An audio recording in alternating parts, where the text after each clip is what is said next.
अच्छा भाई, मैं महाराज जी को बहुत पसंद करता हूँ, प्रेमानंद महाराज जी को, है ना? जी। उनके बारे में आप क्या कहना चाहोगे? क्योंकि आपकी जो रिक्वेस्ट आई है वो वहीं से ही आई है ओह, कि इनको बुलाया जाए। मैं उनको कैसे देखता हूँ? आप उनको कैसे देखते हो, महाराज जी को? मैं कभी मिला नहीं प्रेमानंद जी से, जी और मैंने साक्षात देखा भी नहीं कभी, जी लेकिन मैंने सुना है उनको। जी मैं कैसे देखता हूँ? देखो, मेरे आराध्य श्री कृष्ण है, जी मेरे सब कुछ श्री कृष्ण है। जी तो भगवान श्री कृष्ण ने श्रीमद् भगवद गीता में एक जगह ये कहा है कि यदा यदा हि धर्मस्य ग्लानिर्भवति भारते अभ्युत्थानम अधर्मस्य तदात्मानं सृजामि, कि जब जब धर्म की हानि होगी मैं यहां पर आऊंगा। बिल्कुल। उन्होंने ये नहीं कहा कि मैं कृष्ण अवतार में ही आऊंगा, संपूर्ण शक्तियों के साथ ही आऊंगा। जब जब धर्म की हानि हो मैं आऊंगा।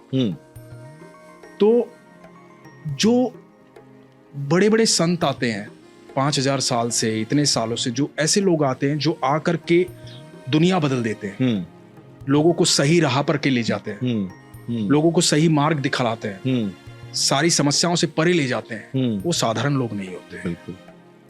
तो भगवान ने क्या कहा कि मैं आऊंगा।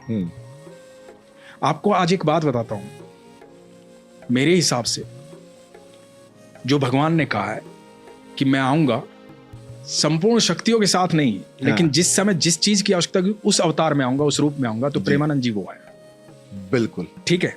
बिल्कुल। अब दूसरी बात, मैं आपको इस बात को सत्यापित कैसे करता हूं। हाँ जी। सबसे ज्यादा एक आदत होती है ना, मतलब जो मेरी आदत है वो आदत छूटेगी नहीं। हाँ चाहे मैं किसी भी देश में चला जाऊं, दुनिया में कहीं भी चला जाऊं, जी मेरी जो आदत है, आदत नहीं छूटेगी जी। मेरी आदत तो वही रहेगी जी। अब ठाकुर जी की आदत क्या है? राधा राधा राधा राधा राधा राधा राधा राधा। बिल्कुल बिल्कुल। तो प्रेमानंद जी बार बार राधा राधा राधा राधा राधा राधा, बिल्कुल। वो आदत कैसे छूटेगी? तो ठाकुर जी की आदत कैसे छूटेगी? तो प्रेमानंद जी मेरी नजर में कृष्णांश हैं। भगवान श्री कृष्ण ने उनको भेजा है, उन्हीं का एक रूप है, उन्हीं का अवतार है। उतनी ही शक्तियों के साथ आए हैं जितनी शक्तियों की यहाँ पर आवश्यकता है। बिल्कुल। क्योंकि इतने लोगों का मन बदलना, उनको सही राह दिखाना, सच्ची सीधी बातें करना, साधारण बातें करना। क्योंकि हो क्या रहा था इतने सालों से, जितने भी लोग हैं ना, वो जो ज्ञान देते हैं, बातें करते हैं, वो बातें करते हैं जो बातें किताबों में लिखी हुई है बरसों से, जो पीढ़ी दर पीढ़ी चलती आ रही है जी। तो उससे क्या हो रहा था कि बहुत लोग बंधन में थे जी। बहुत लोग बंधे हुए थे, डरते थे, ये करूं ऐसा ना करूं, ऐसा करूं ऐसा ना करूं, भगवान इससे नाराज होंगे, भगवान इससे प्रसन्न होंगे, ये सही है ये गलत है। इन चीजों के बीच में उलझे हुए थे। तो महाराज प्रेमानंद जी ने आकर के उस मार्ग को सरल किया, सहज किया, भगवान के पास साधारण तरीके से पहुंचने का मार्ग दिखलाया, लोगों का जीवन बदला। तो ये जो सरलता सहजता है ना, ये उन्होंने दी, और आज के युग में इसकी बहुत ज्यादा आवश्यकता थी। बिल्कुल। तो भगवान ने जो कहा है कि मैं आता हूं जब जब धर्म की हानि होती है, तो भगवान आते हैं। भगवान यहीं पे हैं, हर जगह विद्यमान है। तो जिस समय उनको लगता है ना कि अब मेरी आवश्यकता है, तो प्रकट हो जाते हैं। तो प्रकट हो गए हैं वो प्रेमानंद जी के रूप में, और वो सहज तरीके से सबको बता रहे हैं। अब देखो, एक चीज जो बाकी कई संतों ने कोशिश भी की विरोध करने की, उनको लेकर के कई संतों ने ये भी कहा कि ऐसा क्यों बोलते हैं, ऐसा नहीं बोलते। मैं कई बार कई संतों को सुनता हूँ कि राधा राधा क्यों बोलते हैं, राधा का जिक्र कहीं नहीं है। कई संत ऐसे बात करते हैं कि यार राधा नाम जाप करने से थोड़ी भगवान मिल जाएंगे। तो अलग अलग तरीके से विरोध करने की कोशिश की, क्योंकि इन्होंने बिल्कुल ट्रैक चेंज कर दिया, सबको साधारण और सरल कर दिया। अब देखो, ये साधारण और सरल होने की बात, जो आदत की बात कर रहा हूं ना, मैं सिर्फ आदतें बता रहा हूं मैं आपको, भगवान की, ठाकुर जी की आदत। हम ठाकुर जी की आदत पकड़ते हैं और फिर वो गुण देखते हैं प्रेमानंद जी में जी। तो ठाकुर जी की एक आदत और थी।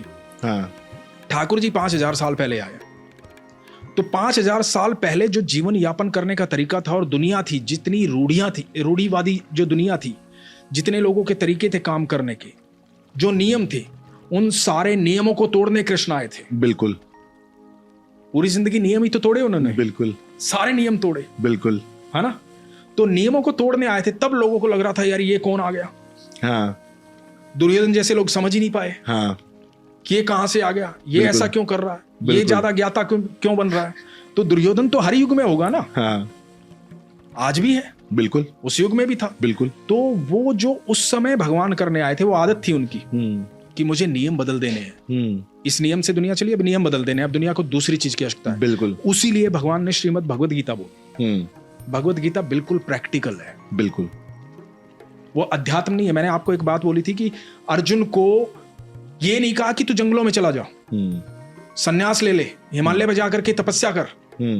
भगवान ने राजा बनने का फॉर्मूला बताया था उसे। कर्म करने की बात की थी भगवान ने कि कर्म कर और मुझे समर्पित कर दे। कर्मण्येवाधिकारस्ते मा फलेषु कदाचन, कर्म कर और फल की चिंता मत कर। जब कर्म मुझे समर्पित कर देगा और कर्म मेरा हो जाएगा तो फल भी मेरे द्वारा उत्पन्न होगा, वो तेरा नहीं होगा। बिल्कुल बिल्कुल। उसका सुख तू भोगेगा। बिल्कुल। अर्जुन को क्या कहा था भगवान ने 18वें अध्याय में, जब भगवान ने पूरा ज्ञान दे दिया, तो एक बात बड़ी महत्वपूर्ण, जो बड़ी सुंदर बात भगवान ने कही थी, जो बात हम समझ ही नहीं पाए और जो हर एक को समझनी चाहिए मेरे हिसाब से। पूरी गीता बोलने के बाद भगवान ने अर्जुन को ये बोला कि अर्जुन, ये जो मैंने तुझे ज्ञान दिया है ना, ये मेरी सलाह है तुझे, क्योंकि तू मित्र है मेरा। इसे मानना ना मानना वो तेरे ऊपर है। तू मानना चाहे तो मान, नहीं मानना चाहे तो मत मान। मानेगा तो ऐसा होगा, नहीं मानेगा तो ऐसा होगा। और यदि तू यहां से युद्ध से लौट गया, तूने मेरी बात को नहीं माना, तो ये जो सारे खड़े ने, ये तो तुझे मारने आए हैं, युद्ध करने युद्ध के मैदान में आए हैं। तू भावुक हो रहा है, तू इमोशनल हो रहा है, तो ये तो तुझ पर तीर चलाएंगे, लेकिन तू क्षत्रिय है, स्वभाववश तू भी तीर चलाएगा, लेकिन तू उन्हें मारने के लिए तीर नहीं चलाएगा, तू खुद को बचाने के लिए तीर चलाएगा। और जब तू खुद को बचाने के लिए तीर चलाएगा तो तू मारा जाएगा। तो अब मेरी सलाह एक मित्र होने के नाते तुझे, मैं तुझ पर थोप नहीं रहा हूं, क्योंकि तू एक इंडिपेंडेंट आत्मा है। और हम क्या करते हैं, हम अपने विचारों को दूसरों पर थोपते हैं। बिल्कुल। ऐसा बिल्कुल। नहीं, ऐसा करो, बिल्कुल ऐसा नहीं, ऐसा करो, ऐसा करने से ऐसा होगा, वैसा करने से ऐसा होगा। जी बिल्कुल। हमारा झगड़ा क्यों होता है? जब हमारे विचारों का तालमेल नहीं होता। जी बिल्कुल। हमें बिल्कुल। लगता है कि नहीं। बिल्कुल।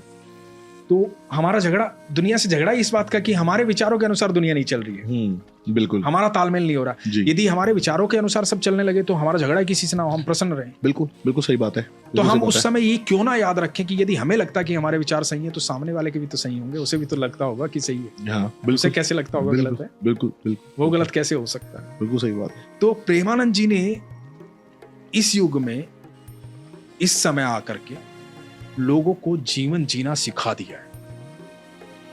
इसीलिए वो जो हजारों लाखों लोगों की भीड़ लगती है ना, इसीलिए जो उनके अंदर वो ऊर्जा दिखाई देती है ना, वो तेज दिखाई देता है,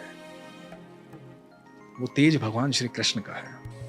मैंने एक पॉडकास्ट में बोला अभी कि जिस प्रकार पहले बिहारी जी को देखने गोपियां आती थी भाग भाग के, मतलब पीछे पीछे चलती थी, उनके खिड़की में से देखती थी, छुप छुप के देखती थी, आज दुनिया उनके पास वैसे ही उनको उनके दर्शन करने आती है, वो भी रात को 2 बजे।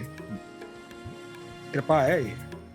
मतलब वृंदावन का पूरा नक्शा बदल चुका है महाराज जी के आने के बाद। बिल्कुल बिल्कुल, क्योंकि भगवान अपने प्रिय स्थान पर आए हैं। मैं एक और चीज बताऊं। हाँ। उनकी, आपने बोला ना कि वो खुद कृष्ण है, तो इसलिए शिव जी की बात करते हैं और रोने लगते हैं।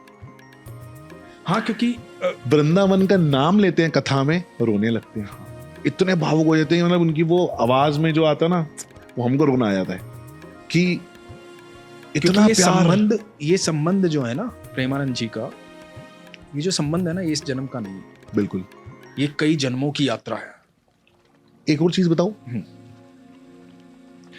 हमें पता है ना कि वो भगवान कृष्ण है या शिव जी है। मैं उनको शिव जी मानता हूं, क्योंकि शिव जी आएंगे, वो प्रचार करेंगे बिहारी जी और राधा रानी का दबा के, क्योंकि उनकी वो जटाएं और वो सब जो है रौब शिव जी वाला लगता है मुझे। तो उनके पास जब मैं गया, जब मैंने उनको पहली बार देखा, तो मुझे उनको देख के ऐसा नहीं लगा कि मैं उनसे पहली बार ही मिल रहा हूं। और उनसे जब बात कर रहा था, ऐसा भी नहीं लग रहा था कि मैं उनसे पहली बार ही बात कर रहा हूं, क्योंकि ये जो आत्मा है, ये तो शायद पहले मिल चुकी है ना इनसे। बिल्कुल बिल्कुल। यही तो है कृष्ण। बिल्कुल, बात तो सही है भाई। अब कथाएं तो हो गई हमारी बहुत सारी, टाइम भी हमने बहुत सारा आपका मैंने ले लिया है, बहुत सारा वो करवा लिया, दान करवा लिया है टाइम का अपने पे, और ऑडियंस को पूरी एक मूवी मिल जाएगी।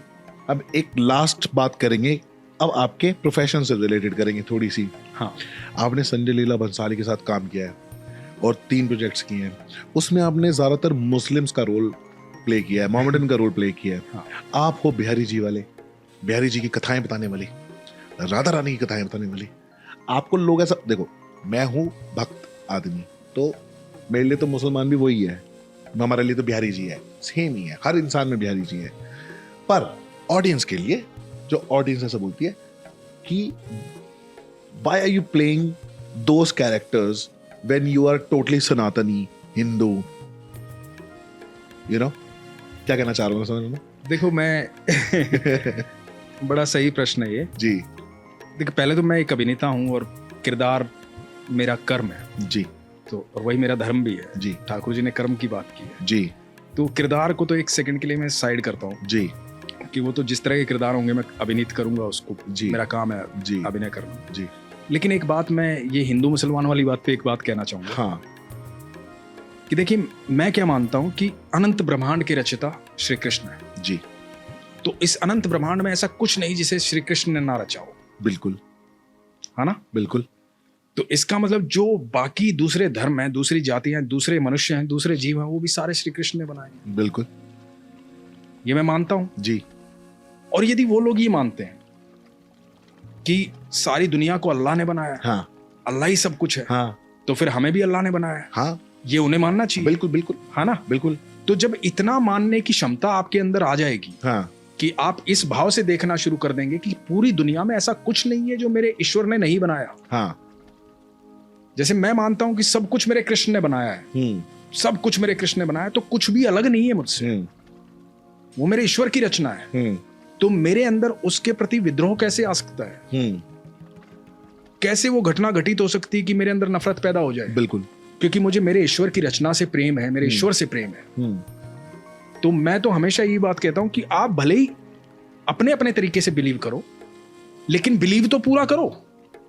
सही बात है।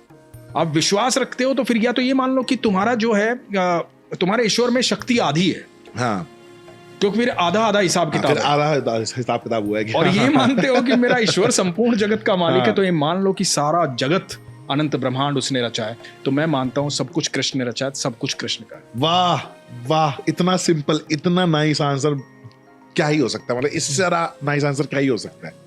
समझने वाले मुझे लगता है बहुत इजीली समझ जाएंगे ये बात, तो बेवकूफ भी होगा ना वो भी समझ जाएगा इस बात को, तो है ना? तो जैसे कि अभी इन्होंने बताया था गुलाब खां के बारे में, हमारा राधा रानी का भक्त था वो। एक स्टोरी मैंने बताई थी रस खान के बारे में, जो कि एक मोची हुआ करते थे, वो बिहारी जी के लिए जूता बना के लेके गए थे, वो भी लेदर का था ना शायद, पता नहीं उस समय वहां, मतलब ऐसा सुना लेदर है ही कि था आई गेस। हाँ। तो उस टाइम पे जूता बना के लेके गए थे और बिहारी जी उनके गोद में आके बैठे थे बच्चे के रूप में, और उनके जूता पहन के उनके साथ खेले थे। तो यहाँ पे हमारे मतलब वृंदावन में हिंदू मुस्लिम नहीं देखा जाता, हमारे घर का मंदिर, हमारे घर का किचन में जो कबर्ड्स बनती हैं वो एक मुस्लिम ने बनाई है वृंदावन में रह के, और वो जब आते हैं हमारे पास घर पे, मम्मी को देख के क्या बोलते हैं? राधे राधे। हाँ बिल्कुल, यही तहजीब है हमारे देश की, यही तरीका है हमारे देश का।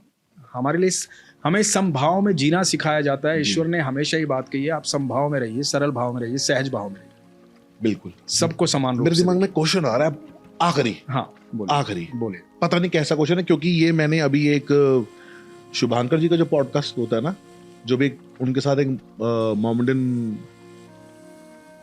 आए थे और उन्होंने पॉडकास्ट किया उनके साथ जी, तो उनसे एक क्वेश्चन पूछा शुभांकर जी ने, ये भगवान और ईश्वर में क्या फर्क है? तो वो जो उनका आंसर था ना, वो मुझको बिल्कुल भी मेरे दिल को नहीं छुआ, क्या अजीब आंसर लगा था मुझे, उनका? मुझे अजीब लगा। मैं उस बात को रिपीट भी नहीं करना चाहूंगा। वो कहते हैं भगवान पैदा होते हैं, ईश्वर कभी पैदा नहीं होता। तो मुझे समझ नहीं आई ये बात। भगवान, या तो मैं खुद को बोल रहा हूँ कि मैं ही हूँ तो भगवान। आपको क्या लगता है भगवान श्री कृष्ण पैदा हुए थे? वो पैदा थोड़ी होते हैं, वो तो प्रकट होते हैं। भगवान श्री कृष्ण अवतरित हुए थे, अवतरित हुए थे, अवतरित। भगवान ने जन्म नहीं लिया था, बिल्कुल देव की माँ की गोद से जन्म नहीं लिया था, अवतरित हुए थे।